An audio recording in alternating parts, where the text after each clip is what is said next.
Olá pessoal, sejam bem-vindos a mais uma videoaula e o nosso assunto de hoje será pesquisa científica, noções introdutórias. Então pessoal, a primeira pergunta que podemos fazer com relação a esse assunto é a seguinte: o que é pesquisa? Um conceito que nós temos vem de Minayo, 1993, que diz o seguinte: que pesquisa é uma atividade básica das ciências na sua indagação e descoberta da realidade.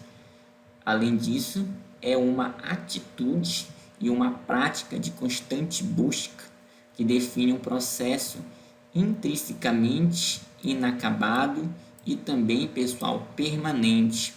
Ou seja, porque em uma pesquisa, por mais que você encontre as respostas que você busca, ao longo dela, eventualmente, você vai descobrindo novas situações, fazendo aí novos questionamentos e naturalmente você vai continuar, pesquisando em busca aí de novas descobertas. Por isso que é um processo inacabado e permanente ou contínuo, pessoal. Além disso, segundo alguns autores, pesquisa é entendida tanto como procedimento de fabricação do conhecimento, quanto como procedimento de aprendizagem, sendo parte integrante de todo o processo reconstrutivo de conhecimento, pessoal. Então, isso aí também é uma visão bem interessante da pesquisa. Naturalmente, você também pode ter, o seu próprio conceito de pesquisa, e isso é importante, enquanto pesquisador. Além disso, uma coisa que é importante de ser ressaltada é o seguinte, que a pesquisa, tem como finalidade resolver problemas e também solucionar dúvidas, pessoal. Um bom exemplo foi o desenvolvimento das vacinas eficazes contra o novo coronavírus, realizado com muita pesquisa científica. Além disso, segundo um autor chamado Gilson Volpato, nessa obra dele intitulada Método Lógico para a Redação Científica, de 2011, há 3 tipos lógicos de pesquisa, que ele denomina de descrição, associação apenas e associação com interferência. Então, elas estão assim organizadas, segundo Gilson Volpato, sem hipótese e com hipótese. Lembrando que hipótese é uma suposição ou especulação, uma formulação provisória, com intenções de ser posteriormente demonstrada ou verificada como verdadeira ou falsa, quando se obtém o resultado da pesquisa. Com relação à pesquisa sem hipótese, segundo o Gilson Volpato, essa pesquisa ela é descritiva. Então aqui eu trouxe um exemplo para vocês. Quantos cromossomos tem a galinha? Então vejam bem, pessoal, para você responder a essa pergunta, você não precisa de uma hipótese para isso. Basta você simplesmente, ter as ferramentas necessárias para obter as células de tecido conjuntivo, por exemplo, dessa ave. E aí você pode fazer eventualmente uma extração direta dos cromossomos ou fazer cultura celular e assim obter um bom número de células em divisão celular, especificamente numa fase da divisão celular chamada metáfase. E aí, pessoal, você vai poder obter os cromossomos, vai poder visualizar aí o cariótipo dessa ave, e aí você vai poder contar, por exemplo, quantos cromossomos tem a galinha. Então você observa que nesse caso aqui dessa ave nós temos um cariótipo bimodal, que é típico das aves, com cromossomos muito grandes, chamados de macrocromossomos, e cromossomos menores, chamados de microcromossomos. Por isso que nós chamamos de cariótipo bimodal, que é assimétrico. Então observe aqui, olha, que nessa espécie, o macho ele representa o sexo homogamético, Nesse caso aqui, ele tem 2 cromossomos semelhantes que estão associados à determinação do sexo, e a fêmea representa o sexo heterogamético. Ela apresenta cromossomos do tipo ZW, como vocês podem estar observando aqui, olha, o cromossomo W e o cromossomo Z. Então, ela é que determina se a prole vai ser do sexo masculino ou do sexo feminino.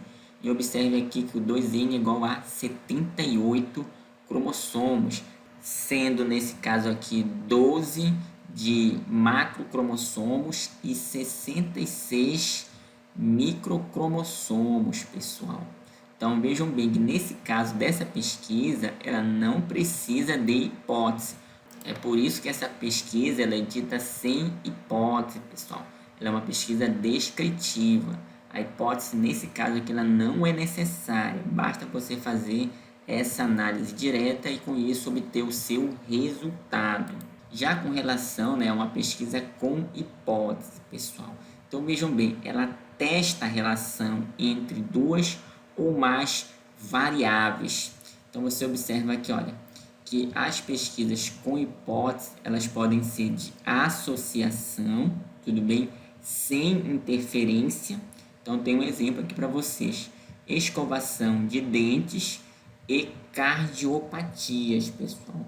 Ou seja, quem escova os dentes mais vezes tem menos problemas de coração.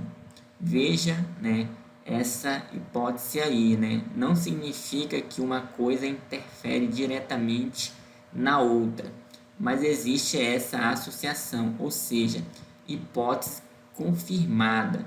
E talvez o indivíduo, que tenha um cuidado maior com a saúde bucal, também cuide mais da sua saúde de um modo geral, e assim esteja menos suscetível a cardiopatias. Agora veja esse outro caso de associação com interferência, pessoal. Então nós temos aqui um exemplo, que é o caso de uma via bioquímica. Então você tem aí que existe uma relação entre as variáveis e que essa relação ela é de interferência, ou seja, uma variável vai interferir na outra.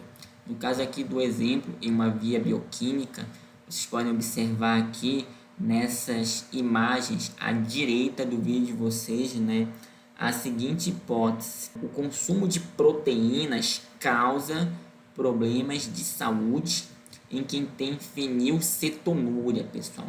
Então essa hipótese também já foi confirmada há muito tempo.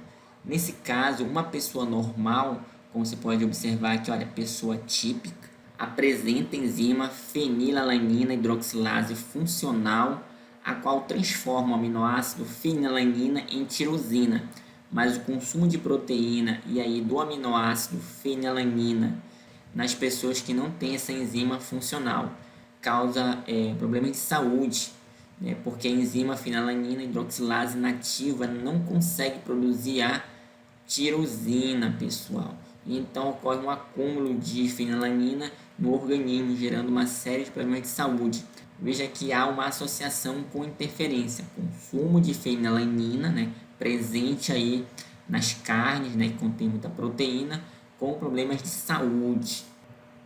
Natureza da pesquisa. Com relação, à questão do tipo de pesquisa, ela pode ser, enquanto a sua natureza, uma pesquisa básica, que tem como propósito gerar conhecimentos novos para o avanço da ciência, mas sem aplicação prática imediata, pessoal. Então, muitas descobertas da ciência, elas demoram às vezes muito tempo para terem alguma utilidade prática no dia a dia das pessoas, ok?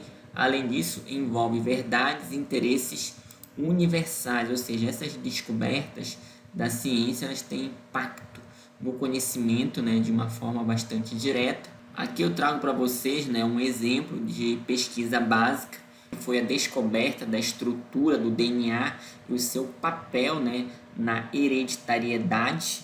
Essa estrutura ela foi desvendada pelo James Watson, que é esse pesquisador aqui no canto direito do vídeo de vocês, e também pelo Francis Crick, que era outro pesquisador.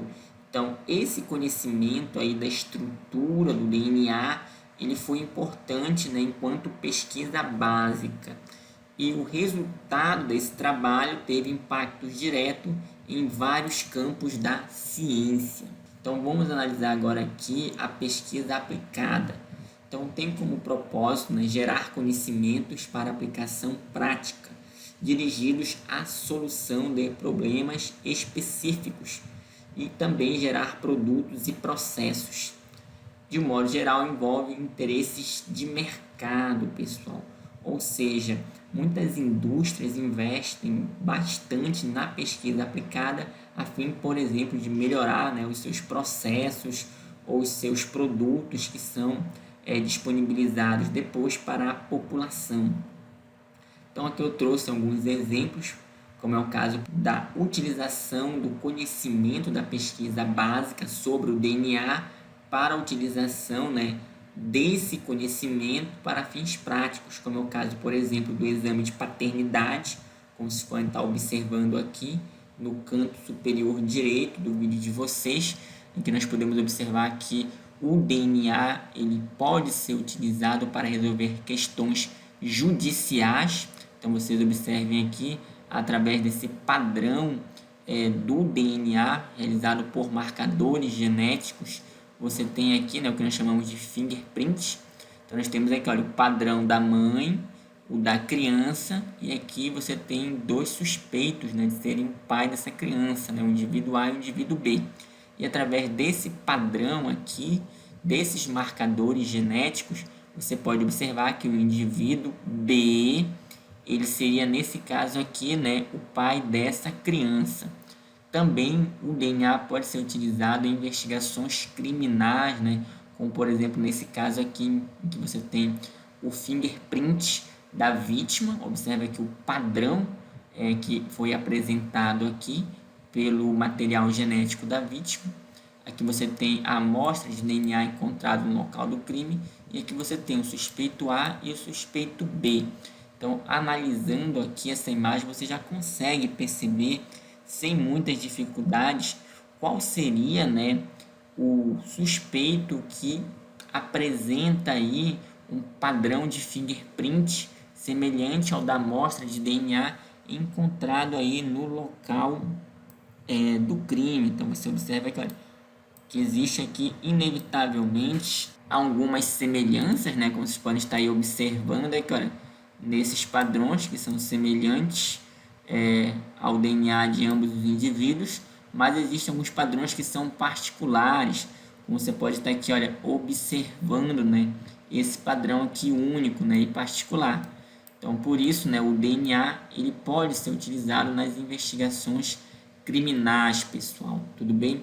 Então, a genética forense é a área do conhecimento que trata da utilização dos conhecimentos e das técnicas de genética e de biologia molecular no auxílio à justiça, pessoal, ok?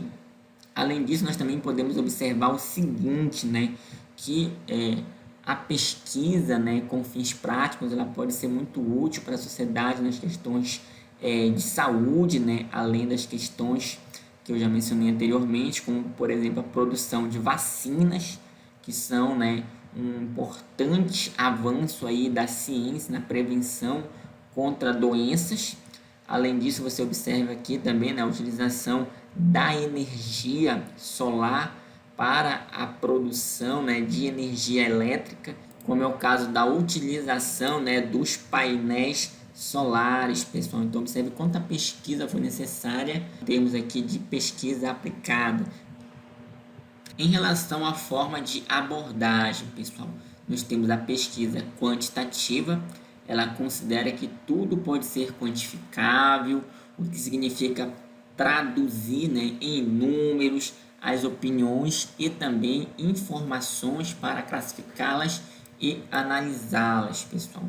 Esse tipo de pesquisa ela utiliza métodos estatísticos, como vocês podem estar observando aqui nesse gráfico. Nós temos vários dados que foram representados dessa forma, né? Então você já observa que é uma pesquisa que tem uma abordagem aí bastante associada à relação, né, dos dados estatísticos. Então, sob o ponto de vista da abordagem, né, a pesquisa ela pode ser, né, desse tipo, pesquisa quantitativa, tudo bem? Então, aí esses métodos utilizados pela pesquisa quantitativa, eles podem ser, nesse caso, métodos estatísticos de porcentagem, média, moda, mediana, desvio padrão, entre outros.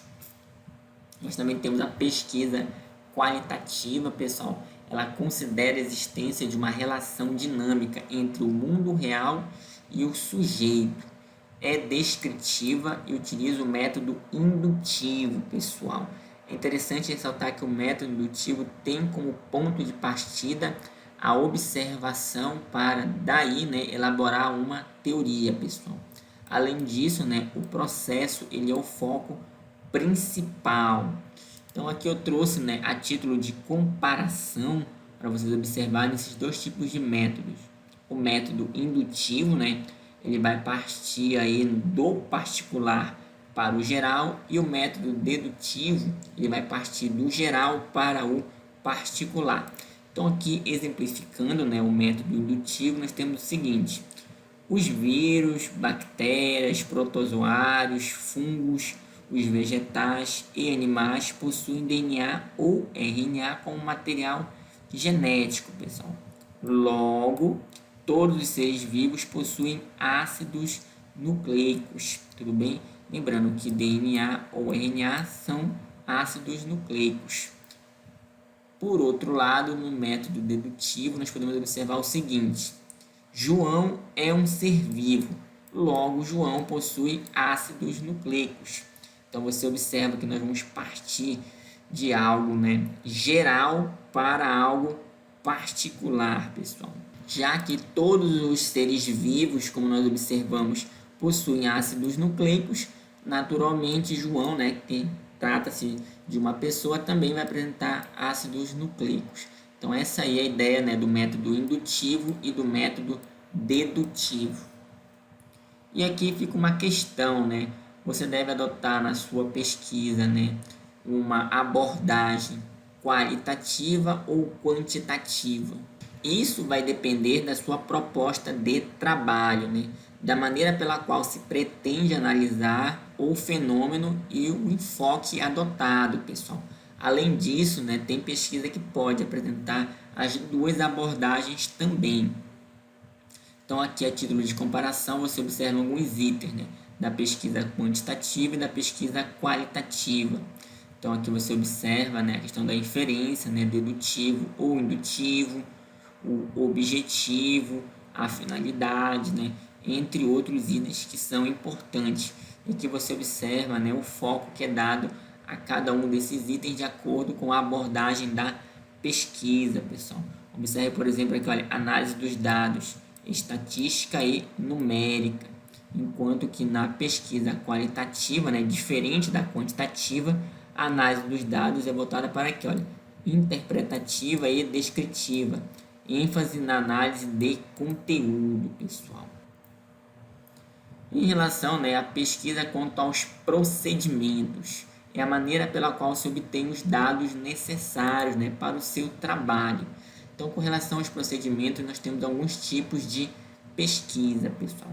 Nós temos aqui, olha, pesquisa bibliográfica, que ela se baseia no seguinte: ela é fundamentada a partir de material já publicado, né? No caso, seria uma fonte secundária, né? Por exemplo, livros, revistas, sites. No geral, todas as pesquisas têm um apoio em outros trabalhos já publicados, como eu comentei anteriormente, né? Artigos científicos, publicação em periódicos, boletins, monografias, que podem aparecer na seção introdutória e na discussão, por exemplo, pessoal. Nós também temos aquela pesquisa documental, como você pode estar aí observando. Ela é baseada no seguinte, né? A partir de material não analisado, no caso é uma fonte primária, por exemplo, dados estatísticos.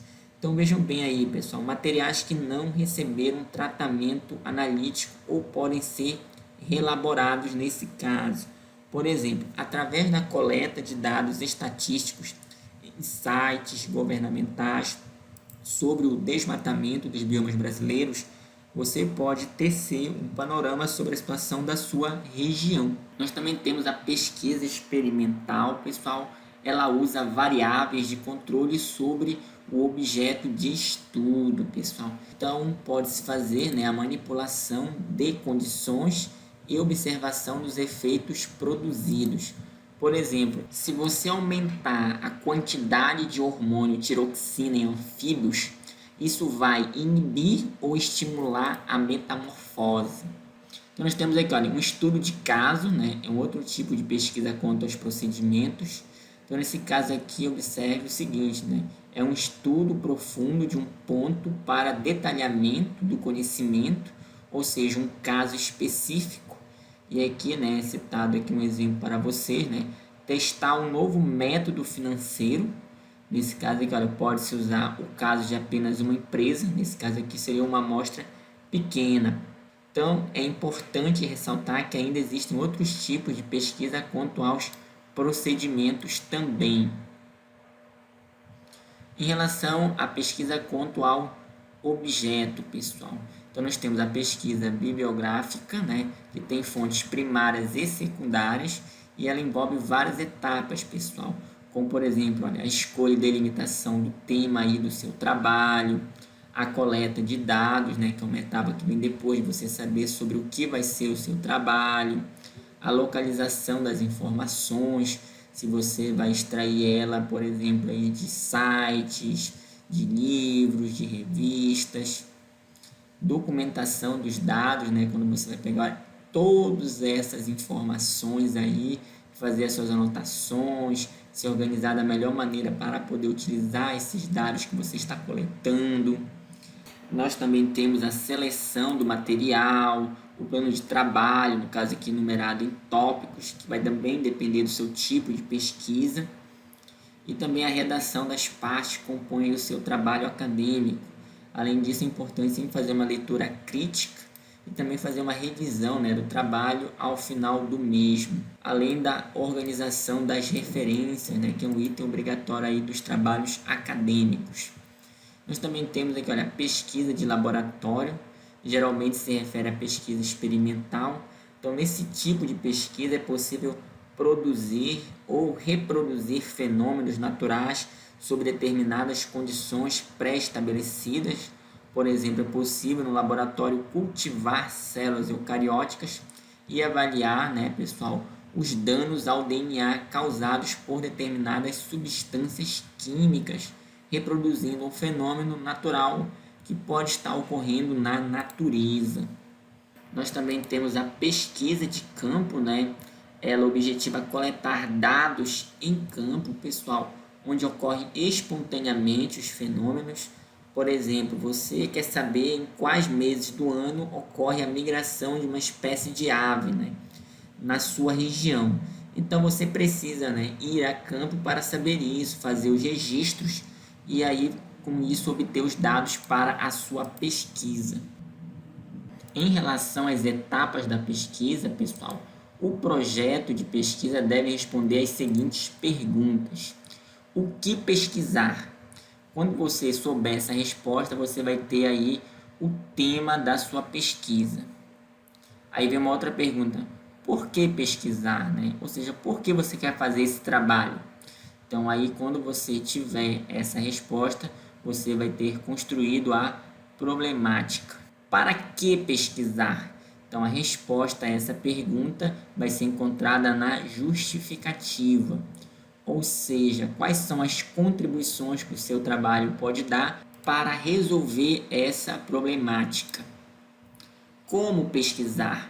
Então, quando você, né, tiver essa resposta elaborada, você vai ter encontrado a sua metodologia, ou seja, quais são os materiais que você vai precisar e como você vai utilizar esses materiais ou recursos na sua pesquisa para você obter os seus resultados.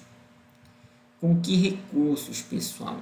Então, quando você responder a essa pergunta, você vai ter conseguido, né, elaborar o seu orçamento, ou seja, quanto vai custar os materiais que você vai utilizar na sua pesquisa, né? Qual é a quantidade desses produtos, o valor deles. Então, isso aí tudo entra no orçamento. Quando pesquisar? Ou seja, em que período você vai realizar essa sua pesquisa? quais são as atividades que vão estar em cada semana, em cada mês, dentro aí da sua pesquisa. Então, as respostas a essa pergunta vão compor o cronograma, pessoal. Além disso, né, quando se tratar do documento monográfico pronto, no caso, por exemplo, um TCC, uma dissertação, uma tese, deve-se responder as seguintes perguntas, no caso aí dos elementos textuais. Qual foi o problema estudado? A resposta vai estar na introdução. Como o problema foi estudado, pessoal? A descrição está em material e métodos. O que foi encontrado? O leitor fica sabendo ao ler os resultados. O que essas observações significam?